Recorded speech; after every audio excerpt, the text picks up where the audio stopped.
নমস্কার বন্ধুরা, আমি শ্রী আর মধ্যাহ্ন ভোজে আপনাদের সবাইকে অন্তর থেকে অভিনন্দন। আজ আমি চলে এসেছি বিভিন্ন ধরনের ভর্তা নিয়ে।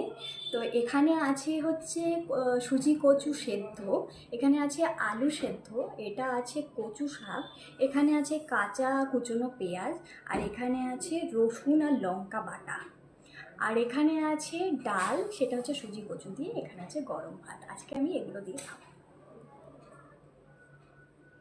তো চলো শুরু করা যাক। প্রথমে আমি রসুন আর লঙ্কা বাটাটা দিয়ে খাবো।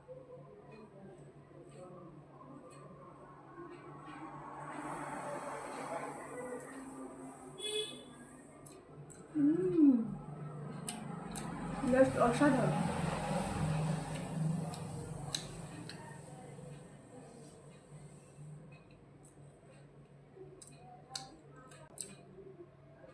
তো আমি খাই, আমি আবার আসবো নতুন একটি ব্লগ নিয়ে। সবাইকে শুভ ষষ্ঠী, সবার পুজো ভালো কাটুক। Tata, bye bye.